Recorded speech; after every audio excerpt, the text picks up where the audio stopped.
Hello, ladies and gentlemen, I am his Grand Cat, and today we are going to be looking at a very cool, very special to me unboxing review of Storm Collectibles Kintaro from Mortal Kombat 2. Now, when I was young, I was a little bit too young for Mortal Kombat 1, but by the time Mortal Kombat 2 came out, my older brother, he had Mortal Kombat 2, and Kintaro was somewhat of a legend because Mortal Kombat 2, if you aren't aware, is a very, very difficult game, especially for children. So, the first time that we saw Kintaro, it was like, oh my goodness, when he first showed up. We knew about Goro, we knew what Goro was like and everything. Mortal Kombat 1 was slightly easier than Mortal Kombat 2 was, but this was my guy. And look at that colossal chonk. My goodness, what a huge beast he is. And this is exactly the way that it came in the packaging. I don't skip out anything. So we're going to see the entire unboxing review. Centre up a little bit with the camera, for goodness sakes, Grand Cat. We're going to see the entire unboxing review from start to finish. You'll get to see every single piece that is in here exactly as it is from its reveal. So let's get rid of that. There's the ASMR for everyone with the crinkling. So let's take a look at the back of the box here and see what it says for big old Kintaro. So, like Goro and Shiva, Kintaro is one of the four-armed Shokan race. That's correct. Unlike his aristocratic comrades, however, he is a lower-class Tigrar lineage. As it is customary when recruiting Shokan and Centaur into Shao Kahn's service, each one of each race must face each other in bloody combat. Kintaro killed his opponent in an unprecedented act of bravado, roared for more Centaur blood. Centaurs leapt furiously into the ring to their demise. This savagery led Shao Kahn to appoint Kintaro his personal bodyguard. That's a very, very cool backstory. So for even more backstory, because it is me and because it's Grand Cat and I like to give you guys all the information, Ed Boon and John Tobias, two creators of Mortal Kombat, had in their mind that each Mortal Kombat game there would be a new Shokan, the four-armed creature. So Goro, it mentions in Mortal Kombat 1, he is half man, half dragon, and Mortal Kombat 2, you've got Kintaro, who is half man, half tiger. And this was going to proceed along like that. But then by Mortal Kombat 3, they changed it from 4 arms to 4 legs, as centaurs. And they gave a storyline as to why, and the centaur race and the Shokans hate each other. And then after that, Shiva was the same race as Goro, of being half dragon, and that's why she's got the same markings as what he does. And Kintaro had been out of the series for quite some time until we got, I want to say it was Shaolin Monks. I think it was when Kintaro came back into the series as a sub-boss there. And then when the series got rebooted, it wasn't a hard reboot, it was a soft reboot because it still flows in with the original timeline because of the events of Armageddon. We got to see Kintaro again at that point there, and you also had 2-on-1 fights against Kintaro and Goro, which was very, very cool, very awesome. Also, the original rumours, which I think were entirely fake, was that Kintaro was supposed to be Goro's father, and Kintaro was all mad and furious that Goro's son had been killed in Mortal Kombat 1. None of which was true, that was all speculation. I think by Games Master in the UK, and Games Master also said that there was a secret sub-boss in the Mortal Kombat 32X version called Gonad, who had 6 arms, and it was ridiculous. Anyway, that is my information on Kintaro. I remember seeing this guy's face at the top of the tower, right under Shao Kahn, who was obviously standing on top of it, and always being like, who is this guy? And Shang Tsung had a very cool fatality where if you hold a high punch for 8 seconds during the match, and then you release it, he... obviously Shang Tsung can transform into other characters. Shang Tsung transforms into Kintaro and just does a singular punch, which rips the opponent in half. And for a lot of people, that was the first time that they actually got to see Kintaro, because back then there wasn't as much internet. Well, there wasn't any internet really. So that was very, very interesting. Let's take a quick look at the top of the box. Just says Mortal Kombat, etc. there. And we'll look at the bottom of the box. There you go. There's all the information there. So there you've seen all the sides of the box for anyone that likes that. I know there are people out there that like the box, so that's why I do it. Now, let's unleash Kintaro into the world. Yes, this is where many people watching this go, no, Grand Cat, why? Leave it boxed, leave it in its case. It is worth so much more, it's worth so much less when you take it out of the box. I am not doing this for the resale value. That's not the reason I collect figures. I collect figures to display them openly, happily. I let them breathe, as it is, and that is where these videos come from. There he is, oh my goodness, what a ginormous chunk he is, oh my goodness. And there you have the background. It has the very lovely Mortal Kombat logo, and the Mortal Kombat logo does come out. Behind the Mortal Kombat logo is of course just the plain white background, as you can see there. So, let's get the box. Let's get rid of this box. Oh, there we go, off to the side. Of course we're going to be keeping the box. We're not going to be actually getting rid of it. But let's see what we have here, because we have some very, very cool accessories, and that is what we are going to take a quick glance at first. Only a quick glance. We're not going to go all the way into it.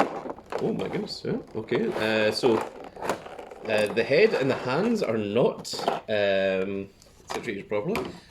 We do have the plastic sheet. Remember to always look for the plastic sheet. If you don't have the plastic sheet, it means that it is not brand new. It means that you have been given a repackage. So always check to make sure you have that. My goodness, these hands are in some disarray.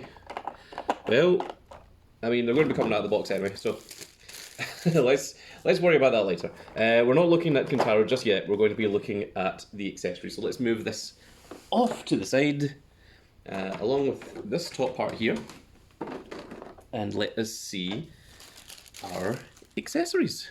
So here is our little accessory window, which is very, very cool. Some of the stuff that they've done here. So let's open it up and we'll just explain it and discuss it as we get into it. Some of this stuff, I mean, I go into these largely blind.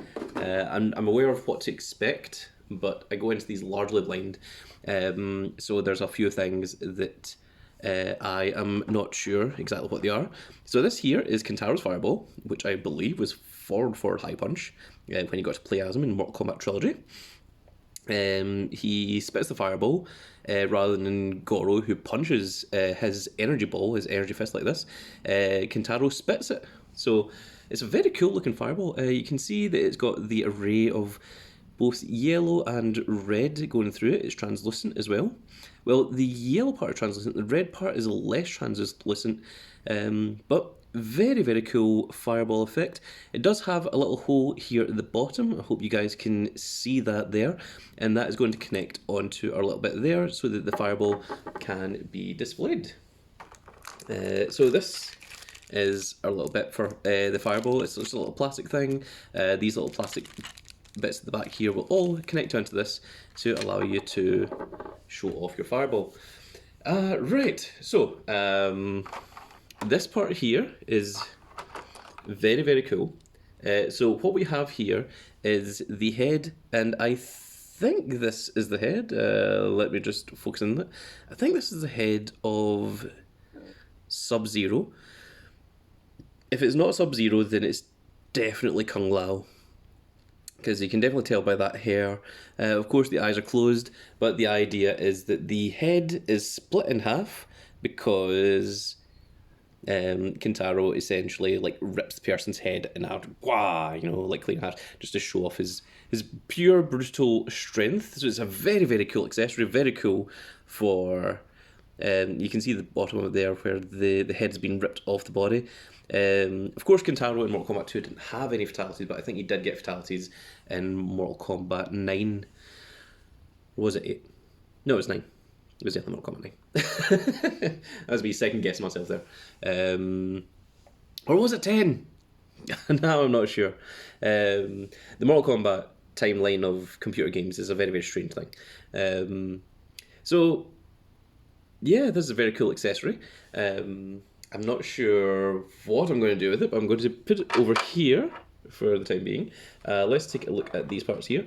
So, this part here doesn't have anything, but you can see that there is a bit of spine at the base of that there. So I think this maybe clips onto the neck so that you can put it on top of someone and then it gives the effect of their head has just been ripped off and the spine, the spinal column part is still actually attached to the body. Very gruesome. These parts here, I know what these are. These parts here connect onto the arms, so you can take off your strong collectible figure's shoulders and then clip these parts in, and it will give the illusion that you have ripped off his arms, because that is what Kintaro does. He rips off the head, rips it in two, rips off the two arms, and I think he rips off the two legs. Or maybe that was Goro. I'm getting a bit confused between my Shokans here. These parts here, I will be honest, I am not entirely sure what they are for. It looks like they clip onto something, but I'm not exactly sure what. So we do have two more of these as well. So I'm guessing that those are additional arm parts or leg parts. Not sure. So this part here, which you can see is, for the pun, very, very cool. So with Sub-Zero, with the Mortal Kombat 2 Sub-Zero, Mortal Kombat 3 Sub-Zero, let me just show you what I'm talking about. So this here is the Mortal Kombat 3 Sub-Zero. He didn't have the ability to come with the Ace Arms, so the Ace Arms have actually came as an accessory with Kintaro. Now, this one, which is technically the Mortal Kombat 2 Sub-Zero, of course he's got the unmasked Mortal Kombat 3 head on him, there was a way to get the frozen arms with him, but it was a Big Bad Toy Store exclusive. Unfortunately, I was never able to get it, but I've also seen that there's many complaints about it, that there wasn't that much of the arm because this big black bit here was still black, so it didn't have the full transparency through the entire hand. It was really just the fingers and a little bit here at the elbow. But these ones are much, much nicer, because as you can see, I'll take one out, the entire arm is actually translucent. And rather than waste any more time, I'm going to make a separate Sub-Zero video with the frozen arms, and we're going to look into that in a different video, so look forward to that. It'll probably go up tomorrow, if I'm honest. And we'll keep this off to the side, and we'll refocus the camera. And it is now time to look at our main event, big old Kintaro himself. Yes, the personal bodyguard to the Emperor of Outworld. He is not Emperor, he is Khan, he is Shao Kahn, and this is his bodyguard. Now I'm scared of putting this upright because I think all the pieces are going to fall out once again, so let's start taking him out of his imprisonment there. Oh my goodness, he is fantastic. I had heard that they had taken some of the problems that they had acknowledged with Goro, and they had fixed them, so that is very, very cool to see. Before we start looking at the articulation, let's look at the rest of the accessories. So you see he comes with the closed mouth. We also have, if I can focus in camera, you also have the aggressive teeth-bearing mouth. It's also very lovely to see that the eyes are yellow. Oh my goodness. They aren't exactly a slit, but they are kind of slitted. Sort of like a tiger, I guess. He's got pointy ears as well, but very, very cool. Next up, we have the mouth open, the roaring mouth. This is the one you want to use if he's going to be doing taunts or if he's going to be breathing out his fireball. Let's get the fireball back up there. Pwah! There you go. I remember that move being very, very annoying when you ever actually finally got up to Kintaro. That, of course, and his jump, which was down up, very, very annoying. He comes with the 4 closed fists that you can see there, but he also has 4 additional gripping fists, which are all the same there.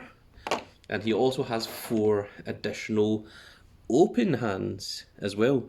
Now, Kintaro is meant to be more like a tiger, so I think I'm going to give him the open hands when displaying him on my piece, because tigers don't tend to punch, they tend to grapple and swipe and scratch and all sorts. So, let us now take a look. Well, we're just going to leave these parts here. You know, let's put the hands out as well, shall we? So that everything can be seen on camera. At least I hope everything can be seen on camera. Nope, nothing can be seen on camera because big old Kintaro had to have the camera scrolled up so that we could actually see the top of his box. But now I can lower the camera down just after I get at this last hand here. And we can actually see the ground part as well. If the camera would move, thank you. Not too much, because I don't want to cut off his head. Okay, there we go. There. Good enough. This is my way of thinking. So, first of all, Kintaro is massive. Massive. We are going to do a size comparison with him later on. But, oh my goodness, is he huge. Goro is also absolutely massive as well. There you can see the back of him. I love how the tiger stripes actually goes down the back of the legs as well. It's not just the back or the arms. That is very, very cool detail. Of course, he has his yin-yang belt. He's got the little chest part here. These parts, I thought they were going to be soft, but they're actually fairly... Well, they're half soft. They're the same. It's not going to...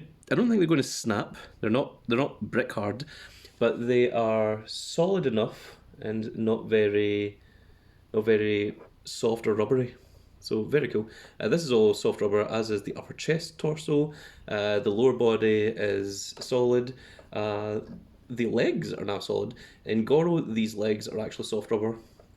And of course, we're going to have the beautiful Storm Collectibles articulation on all the joints as well. The one thing that does kind of irk me is the cufflinks. You can see here that it's got a big space at the side of it there. You can see it with all 4 of them. I would need to go back and look at Mortal Kombat to see if that is what his cufflinks actually were, but I feel like those cufflinks are supposed to be solid and a full circle, and that is, if that is my one gripe about this, then we're doing pretty well. So let's take a look at the articulation. Now, one of the things with Goro is Goro was very, very difficult to stand because his feet had so little flexibility, and unfortunately I think we've got a similar problem here. Although the toes, oh my goodness, these toes are sharp. Like, you could legitimately cut yourself on these. There we go. So we have the toe pivots. The ankle moves a bit, but not much. There's a lot of squeaking. Squeaking is good though. Squeaking means that it's stiff, and I've always said that stiff is good because it means that your figure will stay in the position that you want him to. He has the double knee articulation, but that seems to be as far as it bends. Not a huge bend there. You can see there. That seems to be your level of articulation. But that's fine. I mean, Kintaro is not supposed to be hugely mobile anyway. He is a huge, huge beast. So there we are. Let's take a look at the legs. So forward. Yep, forward you can get a pretty good thrust kick off of that. I assume the same with the other leg. Yes. So I mean, you could have him in, well, that almost looks like his stomp, you know, is down up, doesn't it? If you know what I'm talking about. Let's try the sidewards articulation. Less so, he's not going to be able to do the splits, but that appears to be our level of articulation. Enough to get off a sidekick, certainly. We have the body torso manipulation, which is very, very easy to move. And we have the chest, which is, I think it does rotate, but it's more of an ab crunch. This leather part in the middle here is keeping it all together so you don't move. With the neck, it is on a double peg, so you can have them lean forward or lean back. You can have the rotation of the neck and everything as well. It's on the ball peg, and the arms are on those beautiful Strong Collectibles. And there is butterfly joint in here in the middle. We've got the double elbow, but of course his giant muscles do kind of prevent him from really going all the way out there. Let's try. There you go. There is the double Hogan pose, the double cannons. Very, very cool to see. So this is what I love about Strong Collectible figures. See, doing Strong Collectible figures, they take a long time to review because there is so much about them, but they are such a pleasure to work with. There's so many other figures that I review that there's almost a dread to it, if I'm honest. So I really do love working with these guys. But I mean, they are expensive figures. They are premium collectibles. These aren't the kind of things that you know you buy for like a tenner. Like these aren't the kind of things that you get for kids and such. So there he is. There's big old Kintaro himself right there in all of his glory. The thing is, another good thing is his feet are larger, the big old claws, so there is more space there to work with, and unlike Goro, they're not on sort of, like he's not on the balls of his feet. So let's do a quick little size comparison before we go any further. So let's bring back our Mortal Kombat 3 Sub-Zero, and this is to scale with size of Sub-Zero and Kintaro from Mortal Kombat 2. That is actually the size Kintaro is in comparison. Let's bring in the Mortal Kombat 1 Scorpion. The Mortal Kombat 1 series, well, this is technically Mortal Kombat 1 and 2 because it's got the two different masks, are a little bit shorter than these guys. Let's bring in the technically Mortal Kombat 3 Sub-Zero. So the reason why this guy is Mortal Kombat 3 Sub-Zero is because he is a recolor of the Mortal Kombat 3 Scorpion. And this is the outfit from the Mortal Kombat 3 series. This is kind of the outfit from Mortal Kombat 1 and 2, is the reasoning for that. But let's check in on our other big Shokan here, who is going to be our last size comparison, which is big old Goro himself. Now, Goro has always had a problem with wanting to stand, especially on camera. The best way that I found to get him to stand... Oh no, the legs actually are solid. I thought that they were soft, but they're not. They're solid. The best way to get him to stand is to have him sort of lean one leg forward, but he is shockingly in refusal. And once again, Goro, why do you do this? If I can just get you to stand without me holding you, that would be absolutely fantastic. Oh my goodness. Right, okay. Let me just try this just a little bit first before we put him on camera. I had him standing, but 5 minutes before the review went up, and there we don't go. Okay, there we go.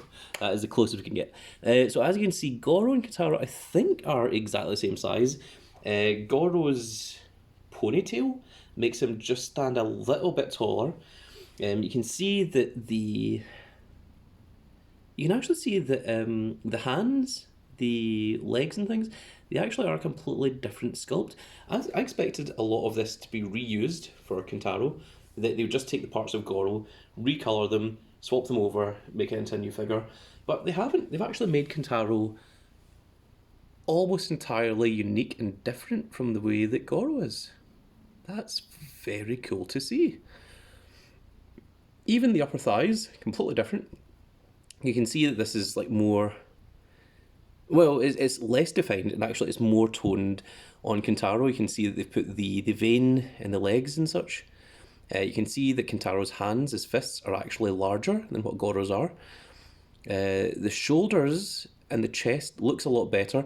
The butterfly joint is a lot more hidden on Kintaro than it is here on Goro.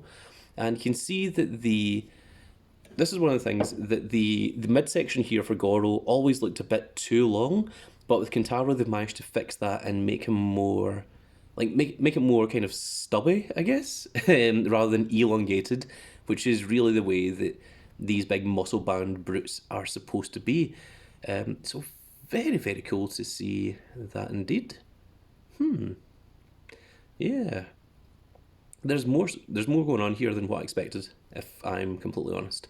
So very, very cool to see. I also love that they fixed the problem with Kintaro, where Kintaro can actually stand, as opposed to Goro, who you have to spend 15 minutes trying to get him to go into a particular pose or such. And generally the way that I pose Goro is near the back, obviously because he's massive and everyone can stand in front of him, and if Goro stands in front of anyone, he completely, blacks them out. But with Kintaro, it looks like he can stand properly. I also think that Kintaro is a little bit lighter than what Goro is. Let's try to do a couple of poses first. So let's try doing a fireball pose, shall we? See how that goes. Now, am I overestimating how articulate you are, Kintaro? Is the question. We might be. Right, now what I would like to do is have you lean forward, have your head up. Well, let's replace the head with... So to take off the head, literally just pull it off, and then just replace with the other head, like so. It's a little bit stiff, it's a little bit tight. I'm going to just do this off camera. It can be that way in the beginning, but after a while it should loosen up. So if we do something like this, let's have these arms up and back. He does have bicep swivel, but not very much bicep swivel because his biceps are massive. We're going to bring the body down, crunch it down, and we're going to bring these two arms in.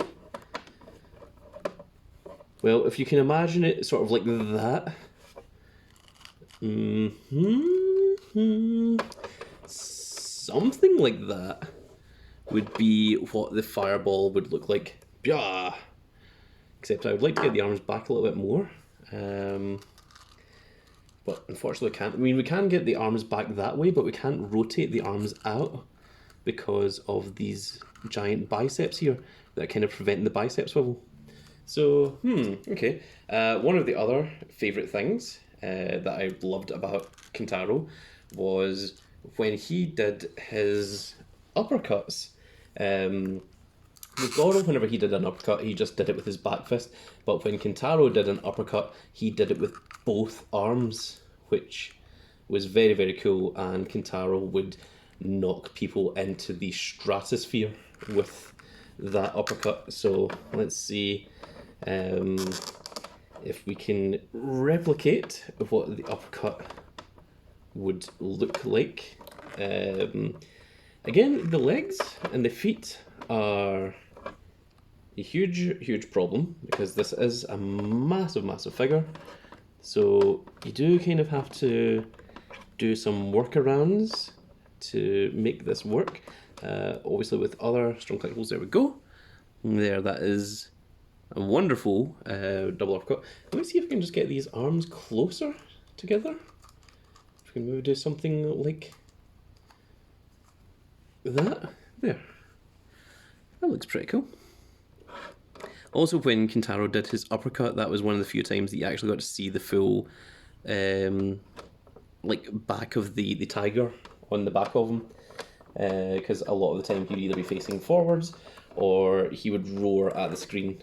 You know, those were his two things. Do you think that the reason that that Shao Kahn made Kintaro his bodyguard was because he liked that Kintaro taunted his opponents? Because we all know that Shao Kahn loves his taunts.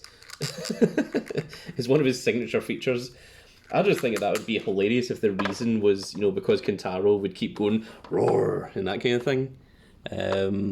There we are. I kind of need to hold 1 foot here just to make him stand, but there we go. That is very, very cool to see. And yes, well, let's take off this head. We're going to put on this one. I think this is the one that I might display Kintaro with. Or maybe I will use the open head. Not sure. Let me just... Again, I need to do this just off camera, just push it in the first time because it is a little bit pernickety. But there we go. If we do something like that, can we have Kintaro sort of stepping forward and leaning in, and then do something like this with the backhands, so it can look sort of menacing. I don't want to crouch too much. I'm trying to make it look like he's kind of walking towards an opponent is what we are going for here. There we go. Something like that. Turn it a little bit for the camera. Turn it a bit more. There we go. So there we go. There we have it. There is big old Kintaro in all of his glory. Let's put him on the gimmick so that you can see a full-on rotation of him before we end up this one video. Now I have a feeling that once we put Kintaro on here, it's going to cut off his head. It does indeed, exactly as expected. So something like that there. And now we have to hope that big old Kintaro isn't just going to fall the second that I turn this on. There we are. There he is in all of his glory. But that's going to be it for this little video, folks. I really hope that you all enjoyed. I'm really loving this figure. If you did enjoy it, please give me a like, share and subscribe. And if you are subscribed, make sure you click that notification icon so you can see when more of these videos go up. And if you love seeing these strong collectible videos, be sure to check out my playlists. You can just see it right there, just there, by clicking the Grand Cat name. And if you go into playlists, you'll see that we've got a playlist of just unboxing videos. We've got a playlist of just Storm Collectibles as well. We do a lot of stuff on this channel. It is a variety channel. We do a lot of games, a lot of card games, a lot of computer games, a lot of everything else. But Storm Collectibles unboxings are one of my favourites. And of course, the figures and collecting has been a passion of mine for a very, very long time. So it is not going to go away anytime soon. But that's going to be it for this little video, folks. I really hope you all enjoyed. And we will see you all in the next video. Goodbye, everybody.